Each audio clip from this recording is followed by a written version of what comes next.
Mas agora o laudo médico de Fabiano Kippermayer, responsável pelas mortes na creche de Saudade. É sim, Fernando, saiu esse laudo e a perícia médica concluiu que o Fabiano tinha plena capacidade de entender o caráter criminoso do acontecimento. Agora o judiciário ainda vai decidir se ele vai ser julgado pelo tribunal do júri. O que acontece? A primeira estratégia da defesa, normalmente em crimes bárbaros como esse, é tentar atestar a insanidade mental. E isso a defesa tentou e não conseguiu. Resumidamente, é isso que aconteceu. Claro que no laudo aparece detalhes de que ele tem distúrbios, mas ainda assim o resultado é claro, de que ele tem plena consciência do que ele fez, da rotina dele, que o desvio que ele tem não alteraria os fatos. E é por isso que a gente vai agora ao vivo, Fernando, para saber mais detalhes desse laudo que saiu atestando, né, que o Fabiano tinha, assim, plena consciência do que estava fazendo. O Paulo vai trazer para a gente mais detalhes e também vai conversar com o psiquiatra que faz esse tipo de laudo, né, Paulo? Bom dia.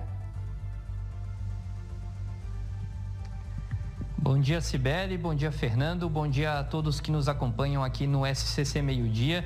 É isso mesmo, a perícia médica oficial concluiu que Fabiano Kippermayer, autor da tragédia em Saudades no oeste do estado, ele tinha plena consciência do crime que estava cometendo. A partir de agora, então, a perícia vai ser anexada ao processo judicial e o juiz, então, vai decidir se o tribunal do júri vai julgar o criminoso, conforme o Ministério Público do Estado pediu. E para saber um pouquinho mais sobre como funciona essa perícia, a gente vai conversar agora com o psiquiatra do Hospital de Custódia, Mário Afonso Maluf, que é especialista também no assunto.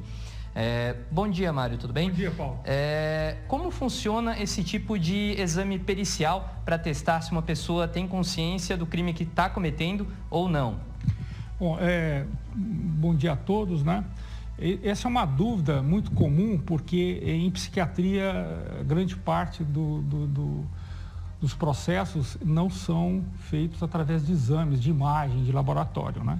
São simplesmente pela entrevista, que é o exame psiquiátrico, e também que nós chamamos a linha da vida, ou seja, o histórico do paciente, né? E a questão de ser imputado a responsabilidade ou não ser imputado a responsabilidade requer uma análise da consciência do momento, né? Então a gente tem que analisar aquele determinado momento. E isso independe, inclusive, do paciente ter ou não alguma patologia. Ele pode ter transtorno de ansiedade, ele pode ter transtorno bipolar, ele pode ter transtorno de obsessivo compulsivo. Isso são patologias que podem estar agregadas num determinado paciente. Isso não impede dele ter noção do que está fazendo. Então, o fato, às vezes, do que nós chamamos do paciente que tem uma psicopatia, ser um psicopata social, ou seja, aquele paciente que comete ilícitos e não se arrepende e faz de forma, às vezes, repetitiva, não impede de que ele tenha consciência que está fazendo a coisa errada. Então, nas devidas proporções, nas devidas colocações, por exemplo, o índio da Amazônia, ele não aculturado, o que acontece? Ele pode cometer um crime dentro da cultura dele e não ser colocado como culpado. Por quê? Porque a cultura dele não ensinou dessa forma, né? A nossa cultura, ela é contra tudo isso que esse paciente fez, né? Então, a história da vida que, vamos dizer assim, que aloca o paciente na sociedade é importante para definir também a culpabilidade ou não do paciente, né? Então, de forma geral, o paciente psiquiátrico, ele é avaliado dentro de um contexto, primeiro, do momento, segundo, do histórico do paciente e do momento do paciente. Então, às vezes, o paciente pode encontrar em surto psicótico, sim ou não. Então, tem que ser avaliado. O paciente pode estar alcoolizado, sim ou não. Então, alguns pacientes, por exemplo, acometem crime alcoolizado, são atenuantes, mas não tira a culpabilidade. Então, quando se fala que o paciente não tem culpa, ele tem que ter uma série de sintomas e de histórico para dizer isso sim ou não. No caso específico desse paciente, o psiquiatra analisou os aspectos históricos do paciente, o momento do paciente, independente dele ter ou não uma determinada patologia. Isso não impediu dele ter noção que ele estava cometendo uma coisa errada. Isso é básico, né? Apesar de que o que ele cometeu nos choca.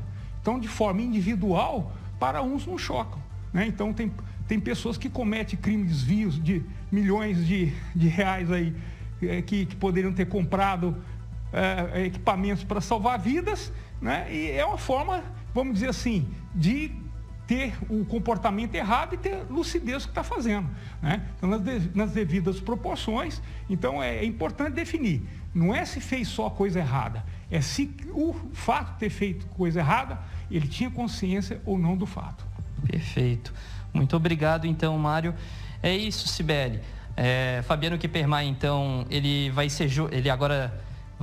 o juiz vai decidir se ele vai ser julgado pelo Tribunal do Júri, conforme o Ministério Público pediu, com 5 homicídios realmente praticados e 14 tentativas de homicídio contra outras pessoas. A gente volta com vocês aí no estúdio. Obrigada, Paulo, pelas informações e pela explicação, né, do doutor.